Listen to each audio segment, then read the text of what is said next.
안녕하세요. 반갑습니다. 어, 하영태 상법 경제법 구독해 주시는 우리 예, 수험생 여러분 반갑고요. 늘 고맙게 생각합니다. 또 관심 가져주셔서 고맙고 오늘부터 여러분하고 이 상법 조문 판례 공부를 좀 해볼까 해요. 요 특강은 작년에도 있었지만 올해는 교재가 완전 법무사 법원직이 통합돼서 새로운 개정판이 나왔는데 이 법무사 법원식 준비하는 학생들이 개별적으로 요구가 많았습니다. 올해도 꼭 좀 촬영을 해달라고 해서 이렇게 촬영하게 됐고요. 물론 제가 시간이 나면 당연히 해드렸어야 되는데 시간이 좀 많지 않다 보니까 지금이야 하게 됐지만 물론 여러분 수업에 크게 뭐 늦은 감은 없습니다. 공부하신 분들은 이걸 가지고 복습을 하시면서 시험에 많은 도움을 받을 수 있을 것 같아요. 그래서 진행하는 거니까 그렇게 알아두시고 오늘은 첫날이니까 여러분하고 이 강의에 대한 오리엔테이션을 좀 해볼까 합니다. 자, 이제 여러분에게 올라갈 유튜브 영상의 썸네일은 이렇게 올라가도록 하겠습니다. 상법 특강이고 상법에 대한 조문 판례 위주로 강의를 하게 될 것이고요. 주로 이제 법무사 법원직 기출 문제를 중간중간 풀어가면서 진행하도록 하겠습니다. 이 교재와 관련해서는 여러분들이 대부분의 지금 이 영상을 듣는 학생들 또 요구한 학생들이 법무사 법원직 수험생이라서 또 제 교재를 갖고 있는 분들이라서 이 교재를 갖고 하는 것이니까 여러분 혹시 이 교재가 없더라도 본인이 보던 조문집이라든지 보시면 될 겁니다. 물론 이제 약간 불편함은 있지만 여러분이 공부 좀 하신 분들은 따라오는데 지장이 없지 않겠나 싶고요. 물론 법무사 법원직 준비하는 제 교재를 갖고 하시는 분들은 따라오기가 많이 수월할 거로 생각이 듭니다. 어쨌거나 이러한 썸네일로 들어갈 테니까 여러분이 강의를 들어주시면 될 것 같고요. 그 다음에 이제 특강에 대한 그 전체적인 얘기를 좀 해보자 하면 목적은 상법에 대한 조문 판례 무료 해설을 통해서 우리 수험생들이 좀 도움을 주고자 제가 하는 것이고요. 용도는 법무사 법원직이고요. 물론 다른 시험도 조문이 달라질 것은 없고요. 또 판례가 달라질 건 없기 때문에 들어도 큰 문제가 없습니다. 범위가 똑같다면 상관없어요. 대상은 상법 조문 판례 해설이 필요한 모든 수험생이다. 그렇죠? 그렇게 알아두시고 그리고 교재는 이 무지의 북스 아까 그림에 봤듯이 2024년판인데 개정판입니다. 통합되어 있고요.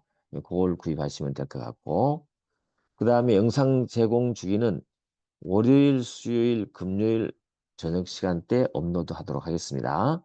하고 그 영상 길이는 뭐 지금까지 제 영상을 다 들어보신 분들 많지요. 많은데 뭐 30분 넘지 않게 20분에서 30분 사이 이렇게 짧게 짧게 해서 여러분들에게 이제 편하게 왔다 갔다 하면서 짬짬이 상법을 정복할 수 있도록 해드리겠습니다.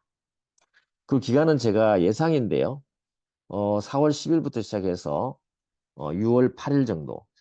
아무래도 법원직이 6월 이제 하순 쪽에 있으니까 6월 8일 정도 끝나면 회사법까지라도 거기까지 끝나면 괜찮을 것 같아요. 우리 법무사는 훨씬 뒤쪽에 있기 때문에 뭐 조금 늦게 끝나도 상관없지만 우리 법원직 수험생들을 위해서 회사법까지니까 그때까지는 다 끝날 수 있도록 제가 제공하겠습니다. 영상 제공은 기본적으로 유튜브에서 하는 건데 이 유튜브에서 하는 내용들을 단체 카톡방이 있거든요. 거기에 여러분 올려줄 것이고 혹시 자료가 있다면 에, 카톡방으로 업로드 되게 될 것입니다. 그리고 유튜브를 어, 보실 때는 꼭 구독, 좋아요, 알림 설정을 해주셔야 됩니다. 알겠죠? 해주시면 좋다. 해주면 여러분들이 쉽게 제가 이 유튜브에 상법 관련되는 영상을 올리게 되면 여러분 안내가 되고 혹시라도 들으시면 좋지 않겠나 싶습니다. 됐죠? 그렇게 하도록 하고 그 다음에 카톡방은 많이들 활용하고 있습니다. 법무사 상법교실 카톡방이 있고요. 법원직 상법교실 카톡방이 있는데 익명으로 가입하시면 돼요. 그래서 필요하면 들어왔다가 필요 없으면 또 나가셔도 상관없고요. 자유롭게 합니다. 단지 이제 비번을 걸어놓은 것은 요즘에 광고성이 여러 가지 영상물들이 AI를 통해서 무작위로 들어오는 거 있죠. 그걸 막기 위해서 한 거니까 여러분 확인하시고 좀 긴 질문이 있다 그러면 이메일로 보내시면 됩니다. 뭐 운영 목적은 법무사 법원직 시험 준비생의 무료 학습 지원이니까 여러분이 사심 없이 들어주시면 됩니다. 저도 사심이 없습니다. 그 다음에 지원 내용은 상법 관련 질문은 어떤 것인지 올려도 됩니다. 그러면 제가 저녁 10시까지 취합하고 1일 1회 답변을 하도록 하겠습니다. 그 다음에 상법 관련 정보 최신 판례 부분도 영상을 제공할 건데 우리 법무사 법원직도 그 시험에 맞춰서 한 2주 전쯤에 제가 최신 판례를 영상 올려드릴 테니까 참고하시면 거기서 시험이 몇 개씩 나오거든요. 예, 확인하시면 되겠습니다. 그 외에 뭐 상법 관련 스터디 영상 제가 시간이 있는 한 저도 이제 업이 있다 보니까 바쁩니다. 바쁘다 보니까 참 이 영상을 찍어 올린다는 게 쉽지는 않더라고요. 그래서 어쨌거나 시간 나는 대로 이렇게 하나씩 하나씩 끝나고 나면 다른 걸 또 기획해서 여러분에게 상법 관련해서 도움을 받을 수 있도록 해드리겠습니다. 자, 됐죠? 자, 그 다음에 이제 그렇게 보시면 될 것 같고요. 이 정도로 해서 여러분에게 오리엔테이션을 하고 직접 이제 강의로 넘어가도록 하겠습니다.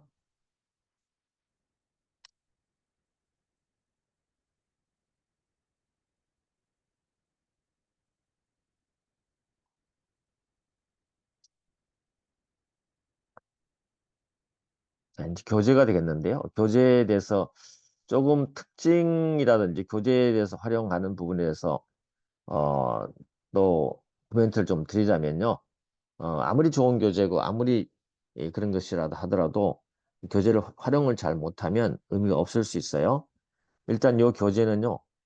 조문을 정리했다는 걸 알아두시고 조문을 중요한 조문, 중요하지 않은 조문을 강약을 잘 조절해서 정리했고요.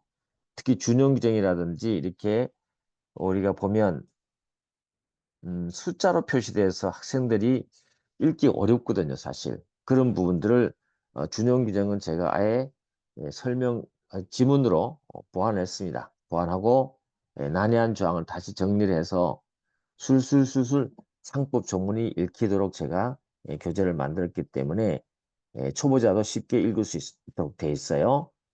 그 다음에 조문 내용 반드시 알을 키워드는 밑줄과 굵은 글씨로 표시했기 때문에 그게 곧 어때요? 시험의 함정으로 여러분이 이제 꼬아서 낼 지문들이니까 알아두시면 좋을 거고요. 그 다음에 기출된 조문에는 기출 횟수, 법무사면 법무사, 법원직 표시를 했습니다. 법원직은 기출 연도를 표시했고요. 법무사는 자격증 시험이니까 횟수로 표시되거든요. 그래서 중요성을 파악할 수 있도록 했습니다. 그리고 더 시각적으로 중요성을 파악하기 위해서 중요한 상법 조문에 별표를 했는데요. 5회 이하 출제는 별표 1개, 그 다음에 5회 이상 10회 이하 출제는 별표 2개, 10회 이상은 별표 3개니까 별표 3개는 참 중요하죠. 그죠? 물론 2개도 중요하고 그래서 공부하실 때 여러분들이 이 중요도를 좀 파악할 수 있도록 교재를 만들었으니까 그렇게 활용을 좀 하시면 좋을 것 같고요. 그 다음에 또 한 가지 이번에 특징적인 내용인데 여러분이 활용을 하라고 제가 말씀을 드리고 싶은데 요약 보충이에요. 요약 보충은 중요한 조문 아래 해당 조문 특징을 적어줬고요. 그리고 핵심 내용을 요약 정리해 줬어요. 그리고 중요한 것은 이 관련 조문을 비교하는 것인데 그 비교를 해줬습니다. 여러분이 직접 그 관련 조문을 찾아가 들어가기 굉장히 힘들잖아요. 그죠? 그래서 여기 한눈에 이거와 관련해서 비교해야 될 내용과 조문에 대한 특징들을 같이 실어드렸는데 이걸 잘 활용하시면 상법에 대한 전체 시각과 틀을 잡는 데 아주 도움이 될 거라고 생각합니다. 자신 있게 제가 그걸 권해드리니까 잘 활용하시기 바랍니다. 그 다음에 기출문제는 뭐 거의 다 실었습니다. 중복되지 않게. 단순한 조문 기출은 물론 단순한 조문 기출은 법조문 자체의 기술 표시를 해서 별도로 이제 지면을 할애하지 않고 조문에다가 표시를 했기 때문에 여러분들이 조문을 잘 기억하셔야 됩니다. 그게 그대로 출제되기 때문이죠. 근데 조문 중에서도 이 응용한 지문들 있잖아요. 그런 것들은 응용 기출로 해서 제가 별도로 다 실어놨으니까 활용하시면 됩니다. 판례도 중복되는 것은 거의 빼고 다 실었고요. 특히 이번에는 뭐 2024년 1월까지 다 했지만 출제되지 않는 예상 지문도 좀 넣어놨어요. 특히나 반드시 나올 것 같은 거죠. 반드시 예상되는 지문이 있습니다. 판례는 최근 3년 안에 있는 판례들이 계속 안 나온 것들이 번갈아서 나오기 때문에 아예 그걸 제가 이 책에다 집어넣어 놨기 때문에 그걸 여러분이 활용을 좀 하시면 좋겠어요. 그래서 예상 문제라고 해놨습니다. 예상 지금 해놨기 때문에 확인하시면 돼요. 그거는 거의 나온다고 보시면 돼요. 알겠죠? 됐습니다. 그 다음에 뭐 법무사는 1에서 29회까지 작년까지 출제한 문제 모두 분석해서 중복 없이 반영했고요. 법원직도 거의 16년 동안에 출제된 지문을 다 집어넣었기 때문에 여러분들이 요 조문과 OX 지문만 좀 잘 이해만 된다 하더라도 시험에 뭐 그렇게 에, 떨어질 점수는 안 받아요. 합격할 점수를 받을 수 있습니다. 고득점은 아니지만. 알겠죠? 그렇게 알아두시면 되겠습니다. 자, 됐고요. 뭐 활용 방법은 법무사 수험생은 어음수표까지 다 하셔야 되겠지만 법원직 수험생은 상총 상행위 회사법만 공부하시면 된다. 이해됐죠? 자, 나머지는 여러분이 읽어보시도록 하고요. 그 다음에 뭐 유튜브 됐고 넘어가도록 하겠습니다. 자, 이제 구체적으로 한번 들어가면서 조문을 어떻게 학습해 나가는지를 잘 한번 보시고 따라오시기 바랍니다. 자, 첫 페이지죠. 첫 페이지라기보다도 3페이지가 되겠습니다. 3페이지. 통치가 나오는데 어떤 시험이든 이 통칙 부분이 상법 통칙 부분이 시험이 잘 안 나와요, 사실은. 안 나오는데 가끔씩 하면 등장하는데 틀리지는 않습니다. 틀리지 않는 건데 그냥 확인만 좀 해놓으시면 되고 이 법원직은 08년도에 한번 나왔고 법무사는 12회 한번 나왔고요. 뭐 범법이 규정 없으면 상관습에 따르고 이게 없으면 인법의 규정에 따른다 하는 것인데 요거 여기서 포인트는 뭐냐면 이겁니다. 별건 아니고요. 원래 성문법하고 불문법이 있으면 누가 우선하지 원칙적으로? 성문법이 우선하잖아요. 그죠? 그런데 상법에 와서는 상법의 불문법이 더 중요하죠. 그래서 그 법원으로서 요 본법은 상법을 말하고요. 요 상관습법이 우선하고요. 만약 상관습법이 없으면 어때요? 민법이란 성문법이 적용되는 거죠. 그 순서 정도 알아두시면 돼요. 알겠죠? 순서가 이렇게 순서 이것만 알아두시면 됩니다. 별거 없고요. 또 한 가지 2조에서 여러분 알아둬야 될 것은 우리 상법의 적용 범위잖아요. 적용 범위인데 공법인도 상행위를 할 수 있느냐? 할 수 있습니다. 공법인도 상행위 할 수 있어요. 상행위 할 수 있습니다. 그렇지만 공법인 상행위 했을 때 그럼 우리 상법을 적용할 것이냐? 이 문제거든요. 그런데 바로 상법이 적용되는 것은 아니고 다른 규정이 없는 경우에 한해서 이 본법, 상법을 적용한다니까 보충적으로 적용되는 거예요. 알겠죠? 보충적으로 적용된다. 이겁니다. 됐죠? 그렇게 알아두시면 돼요. 최근에 판례 중에 이제 한국전력공사에 대한 어떤 관련 판례에서요. 한국전력공사가 파는 그 전기 공급 계약 있죠. 이거는 기본적 상행위로 봤어요. 기본적 상행이지만 상행이니까 당연히 상법을 적용할 거냐? 그건 아니었고요. 그럼 우리 이 2조에 따라서 이 공법에 관련된 특별한 다른 규정이 있는지 이 한국전력 관련된 법을 찾아봤더니 없었어요. 없으면 어떻게 돼요? 상법으로 와야죠. 이렇게 와서 상법이 적용된다는 뜻입니다. 이해됐죠? 예, 그렇게만 알아두시면 돼요. 그 다음에 이제 일방적 상행위와 관련해서는 여러분이 알아둘 게 있습니다. 예, 법원직은 아주 자주 나왔네요. 보니까. 예, 08, 14, 16. 여러분 요거는 아시죠? 여기 옆에 해준 것은 조문 자체가 나온 거예요.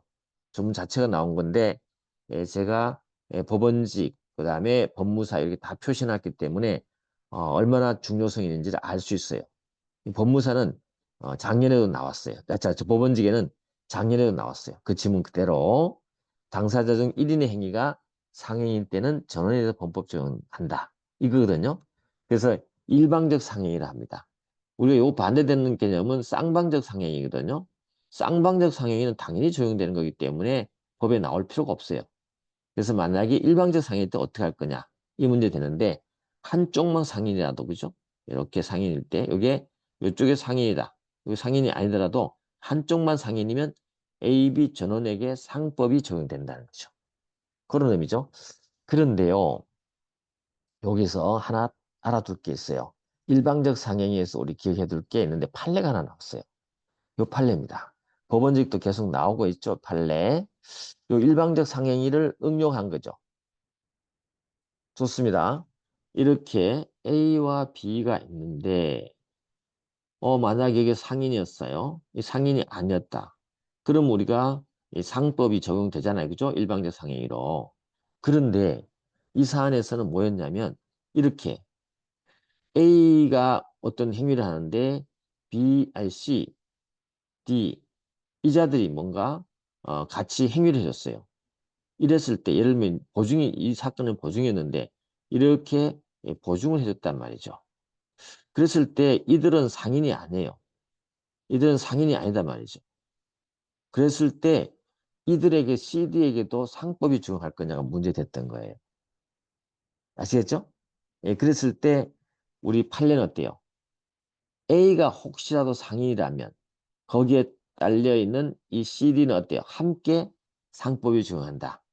다시 말해서 1인의 행위가 상행이기 때문에 A가 그죠? 나머지 CD도 상법이 적용하겠다는 것이 우리 판례 입장입니다. 이해되셨죠? 그럼 하나 더 들어가 볼까요? 그러면 A가 상인이 아니에요. 그러면 이 법리가 적용될까요? 적용 안 돼요. 알겠죠? 그래서 만약 A가 상인이 아니고 B가 만약에 상인이었다 하더라도 A와 B 사이에는 상법이 적용되겠죠. 한쪽만 상인이니까. 그런데 이 CD에게는 상법이 적용되지 않아요. 알겠죠? 왜? A와 같이 A를 기준으로 해서 우리가 1인의 행위를 받고 나머지를 상법을 한다고 응용했기 때문에 그런 것이죠. 이해되셨죠? 그 판례를 이해해 주셔야 돼요. 그래서 반복해서 나오고 있기 때문에. 그래서 문제가 그렇게 나왔잖아요. 상법 3조에 따라서 당사장 1인 행위가 상행일 때는 전원에 대한 상법이 적용된다. 그건 이제 상법 3조 그대로고. 따라서 응용해 볼게요. 당사자 1방이 수인인 경우에, 여기 1방 수인이잖아요. 그죠? A, C, D. 그 중에 1인에게만 상행이 되더라도 전원에 대해서 상법이 적용된다. A, C, D가 전부 상법이 적용된다. 이런 말. 자, 됐어요. 이렇게 여러분이 한 번 정도 알아두시면 될 것 같아요. 꼭 기억해 두세요. 그거는 늘 반복해서 시험이 나오니까 그렇게 되는 것이고. 자, 우리 상의는 뭐 여러분 잘 알다시피 상법의 주체고 꼭 알아둬야 되는 부분이잖아요. 그죠? 상의는 우리 상인의 종류는 뭐 일반적으로 자연인 상인, 법인 상인도 있지만 우리 상법이 적용되는 상인으로 따져본다면 이게는 당연상인, 의제상인, 소상인 우리 구분해야 된다 그랬죠? 예, 그건데 뭐 그런 내용을 막 설명하기 좀 그렇고 여기서 조문하는데 왜냐하면 조문은 좀 빠르게 진행할 겁니다, 여러분. 이론적인 설명을 너무 많이 하게 되면 조문의 특징이 있는 게 아니에요. 여러분이 어느 정도 이론적인 부분을 알고 있다 생각하고 조문을 확인하면서 빠르게 전체를 훑어나가는 게 이 학습 방법의 목적이에요. 그리고 조문은 시험에 그대로 나오기 때문에 알아둬야 되고 이 판례 지문도 다 시험에 나오는 거죠. 그래서 이 책에 있는 이 조문과 판례 지문들은요. 하나도 쓸데없는 아니죠. 전부 다 쓸데 있다는 얘기죠. 그죠? 그래서 필요 없는 게 하나도 없다는 뜻입니다. 그러니까 반드시 여기 거는 읽겠으니까 잘 보셔도 되는데, 자, 조문 위주로 가보겠습니다. 이게 당연상인이잖아요. 근데 당연상인의 핵심은 자기 명의다. 그리고 상행위를 해야 된다. 이게 포인트거든요. 여기에 상행위는요, 뒤에 가면 알겠지만 46조에 나오는 기본적 상행위를 말합니다. 알겠죠? 그리고 자기 명의는 우리가 뭐라 그랬습니까? 명의라고 한다면 앞으로는 책임이에요. 책임의 기속자를 말하는 거죠. 알겠죠? 그래서 자기 책임하에 상행위를 하는 자를 우리는 당연상이라고 합니다. 이해됐죠? 그러면 46조의 기본적 상행위가 보면 22가지가 있는데, 그럼 이 22가지 상행위밖에 없느냐가 문제됐던 거예요. 그렇잖아요. 그 이외의 행위도 상행위로 볼 수 있는 것들이 많았단 말이죠. 그래서 거기에 적용하기 위한 것이 나중에 이제 의제상행위 나온다는 것만 알아두시면 됩니다. 됐죠? 그 다음에 1번 한번 처음이니까 좀 한번 적응 같이 한번 해볼게요. 당연상의는 자기 명의로 맞아요. 여기까지. 그럼 자기 계산으로 할 것을 요건이 아니야 되는데 이 자기 계산은 뭐예요? 이거는 자기 돈으로 알겠죠? 다시 말해서 자기의 예, 재산으로 자기가 투자했다는 거죠. 알겠죠? 본인이 투자했다는 거죠. 그럼 자기 계산은 반대로 뭘까요? 제3자의 계산인 거죠. 알겠죠? 이걸 말하는 거죠. 그래서 조심하셔야 돼요. 당연 상인은 자기 돈으로 영업을 상행위를 해야 된다. 아니, 반드시 그렇지 않습니다. 우리 상행위 하신 상인들 보면 남의 돈 빌려갖고 한 사람 많잖아, 그죠? 그래서 계산과는 관계없다. 당연 상인은. 알겠죠? 그렇게만 알아두시면 끝. 하여튼 뭐 이렇게 처음에 하면 이렇게 세팅하는 것이고요. 이제 빠르게 나갈 겁니다. 나가고. 그 다음에 자주 시험에 나왔던 건데 법원직도 아마 나오게 될 건데 자주 시험에 나왔던 게 뭐냐면 2번 지문이에요. 2번 지문. 자기는 근데 행정관청 있죠? 이 행정관청에 그러면 당연상의는 행정관청에 인허가 명의자를 기준으로 할 거냐, 국세청에 신고한 사업자 등록상의 명의자를 할 거냐가 문제되는 거죠. 그런데 우리 판례는 뭐예요? 관계없다. 실질상 영업상 주체이면 된다는 거죠. 그래서 요 문제 지문은 틀린 거죠. 인허가 명의자나 국세청에 신고한 사업자 등록상의 명의자가 별도로 있다면 실제 영업상의 주체라도 상의되지 않는다? 아니에요. 명의자 기준을 하지 않고요. 실제 영업 한자를 기준으로 해서 우리는 당연상의를 판단한다. 요거 하나 꼭 알아두셔야 된다. 그쵸? 그렇게 알아두시고. 그 다음에 뭐 상인 자격 취득은 언제 할 거냐. 3번 지문도 중요하죠. 준비 행위를 할 때 상인 자격 취득하는데 이게 이제 개업 준비가 되는 거죠. 그래서 영업을 위한 영업으로 상행위를 할 의사를 실현하는 거죠. 요걸 우리가 상인장애 취득하는 건 나중에 한번 또 지문 나오면 보도록 하겠습니다. 뭐 그런 걸 여러분이 살펴주시면 돼. 전부 다 출제되었던 거니까 여러분들이 확인하시면 되겠네요. 자, 의제상인 조금 전에 말씀드렸죠? 의제상인은 뭐예요? 당연 상인이 기본적 상행위를 해야만 되는 건데 기본적 상행위를 하지 않더라도 우리가 상인을 볼 수 있는 게 많더라는 거죠. 그것도 우리가 규제를 해야 되지 않겠습니까?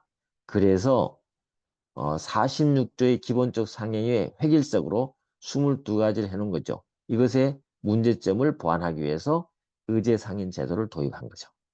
그래서 의제상인은 기본적 상행위를 하지 않더라도 설비라든지 상인적 방법을 하면 우리가 상인으로 취급해서 상법을 적용한다. 그런 뜻이에요. 자, 그럼 어때요? 점포, 기타, 설비에 의해서 상인적 방법으로 영업을 하는 자는 요거예요. 상행위를 하지 않더라도 알겠죠? 상인으로 간주합니다. 법원직에도 여러 번 나왔고요. 법무사도 나왔고 그 다음에 회사는요. 상행위를 하지 않더라도 상인으로 봅니다. 알겠죠? 그 회사는 물론 민사회사, 상사회사 나눠질 수 있지만 민사회사도요. 이 상법의 규정을 준용해버리기 때문에 이제 구분할 필요가 없어요. 그래서 여러분 어때요? 회사는 상행위를 하지 않더라도 무조건 상인으로 본다. 회사는 언제 자격을 취득하냐면 법인은요. 법인 설립 등기하는 순간 상인 자격을 취득하기 때문에 그렇습니다. 됐죠? 네, 알아두시고.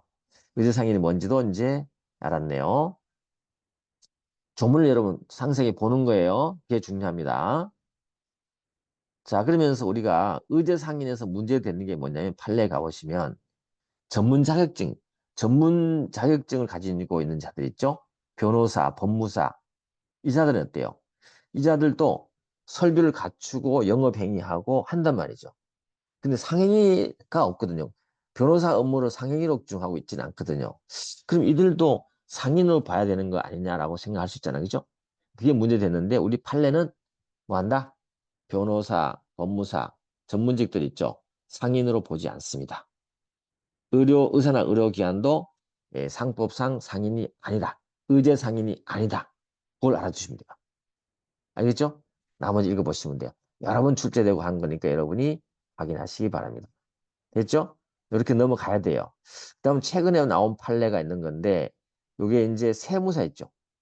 법원직은 나왔어요, 작년에. 법원직은 세무사는 상인이라고 볼 수 없다 그랬죠? 그래서 상사채권 해당되지 않습니다. 그다음에 이제 추가적으로 나왔던 게 예상하고 있는 문제는 법무법인 있죠. 법무법인도 의제상인 아니에요. 변호사도 아니지만, 알겠죠? 의제상이 아니다는 걸 여러분이 알아두시면 됩니다. 출제는. 그다음에 내려가셔가지고 회사는요. 이거 하나 좀 알아둘 게 있는데 회사가 회사는 회사는 상인일까요? 상인이겠죠, 그죠? 회사는 우리가 상인을 하지 않더라도 상인으로 본다 그랬죠, 맞죠, 그죠? 맞습니다. 그런데 회사의 기관인 대표이사 개인이요. 개인은 상인입니까 아닌가? 아니에요. 이거 헷갈리시면 안 돼요. 대표이사 개인의 이름으로 회사를 위해서 돈을 빌려왔어요. 이게 상사채무인가요? 아니에요. 알겠죠? 개인이 빌려온 거죠. 그렇기 때문에 대표이사 개인은 상인이 아니기 때문에 설령 회사를 위해서 돈을 빌려왔다 하더라도 어때요? 이건 상행위가 아니에요. 아시겠죠? 이런 거 하나 좀 잘 알아두시기 바랍니다. 됐어요. 나머지는 됐고요. 이렇게 해서 우리가 봤습니다. 그 다음에 어, 미성년자 그죠? 미성년자 영업 같은 게인데 뭐 이렇게 미성년자 무한책임 사업 나오는데 미성년자는 우리 이 민법상의 에, 행위무능력자와 동일하게 보시면 돼요. 그래서 조심할 건 별거 없고요. 미성년자는 법정 대리 허락을 얻으면 영업을 할 수 있어요. 그런데 민법과 다른 점은 뭐냐면 등기를 해야 된다는 뜻이에요. 미성년자도 등기를 해야 된다는 뜻이에요. 그 다음에 미성년자와 무한책임 사원이다. 요거는 가능해요. 법정 대리 허락을 얻으면 회사의 무한책임 사원이 될 수 있고 그 무한책임 사원 자격으로는 능력자로 본다는 거죠. 뭐 그 정도 됐습니다. 더 많이 안 보셔도 돼요. 왜냐하면 많이 출제는 되지 않아요. 그 다음에 법정 대리인이 미성년자라든지 피한정 후견인, 피성년 후견인을 대신해서 영업을 해줄 수 있잖아요. 이때는 반드시 등기를 해야 된다. 이 정도만 알아두시면 돼요. 등기다, 등기죠. 자, 우리 마지막으로 이제 소상인 한번 볼까요? 소상인, 당연상인, 의제상인은 뭔지 소상인이죠. 소상인은 조문만 알아두셔야 돼요. 이 소상인의 취지를 말씀드리면 너무 규모가 작은 이 상인들에 대해서 우리 상법을 정해서 엄격하게 규제한다는 건 좀 문제가 있다고 해서 소상인을 두게 된 건데 이거는 뭐 행동하는 소상인보다도 적극적이보다도 상법을 적용하지 않게 하기 위한 하나의 기준점인 소상인을 말해요. 알겠죠? 그리고 특히 이 상인은요, 이렇게 소상인은 상업등기라든지 상업장부, 상호, 지배인 있죠. 여기에 관한 규정은 소상인에 적용되지 않는다. 이 정도 알아두시는데 소상인은 시행령에 가보면 기준이 자본금이 1천만 원에 미치지 못하는 상인으로서요. 회사가 아닌 자예요. 여기서 계속 함정을 파요. 일단 지배인 상업장부, 상업등기를 물어보거나 아니면 자본금이 1천만 원을 물어보거나 아니면 회사를 소상인으로 볼 수 있는데 회사는 금액 관계없이 소상인이 안 돼요. 알겠죠? 이것만 알아두시면 돼요. 그래서 그 기출문제 풀어보면 전부 쉽습니다. 그럼 쉬우니까 보시면 되는데 여기 보세요. 17번 보시면 지배인 상호 상업장부에 관한 규정은 자본금의 1천만 원 미만인 상인이 적용되지 않는다. 맞아요. 자본금 1천만 원 미만이더라도 회사인 경우에는 적용된다? 맞죠? 회사인 경우는 금액 관계없이 적용된다니까 이게 맞는 거죠.